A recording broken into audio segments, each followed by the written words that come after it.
Trump ఓ comedy piece అని భారతీయులు అతన్ని పట్టించుకోవాల్సిన పని లేదని అంటూ వ్యంగ్యస్త్రాలు సంధించారు అమెరికా పెంటగాన్కు చెందిన మాజీ అధికారి మైఖేల్ రూబిన్. డొనాల్డ్ ట్రంప్ను పిచ్చివాడిగా, పాకిస్తాన్ను కుక్కగా ఆయన ఒక ఇంటర్వ్యూలో అభివర్ణించారు. భారత దెబ్బకు పాకిస్తాన్ తోకముడిచిన కుక్కలా అయిందని, కాల్పుల విరమణ కోసం పరుగులు తీసిందని ఎద్దేవా చేశారు. భారత్ పాకిస్తాన్ల మధ్య యుద్ధం ఆపింది తానేనని ట్రంప్ ప్రచారం చేసుకుంటారని, భారత్ పాకిస్తాన్లు కలిసి భోజనం కూడా చేయాలని ట్రంప్ అన్నారని గుర్తు చేశారు. ప్రతిదానికి తానే కారణమని ట్రంప్ గొప్పలు చెప్పుకుంటూ ఉంటారని విమర్శించారు. మీరు గనక ట్రంప్ను అడిగితే ఒంటి చేత్తో వరల్డ్ కప్ సాధించానంటారని రూబిన్ వ్యాఖ్యానించారు. ఇంటర్నెట్ను కనిపెట్టింది కూడా తానేనని, క్యాన్సర్ను నయం చేసింది కూడా తానేనని ప్రచారం చేసుకోవడంలో ట్రంప్ దిట్టని పేర్కొన్నారు. ఈ విషయంలో భారతీయులు ట్రంప్ మాటల్ని పట్టించుకోవాల్సిన అవసరం లేదని ఆయన స్పష్టం చేశారు.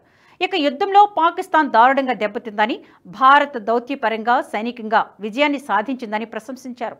ఇక భారత్తో యుద్ధం చేసి ఓడిపోయిన ప్రతిసారి తామే గెలిచామని పాకిస్తాన్ జబ్బలు చరుచుకుంటోందని ఎద్దేవా చేశారు రూబిన్. అంతేకాదు, అబద్ధపు ప్రచారాలు మాని పాకిస్తాన్ తన సొంత ఇంటిని శుభ్రం చేసుకోవాల్సిన అవసరం ఉందని చురకలంటించారు.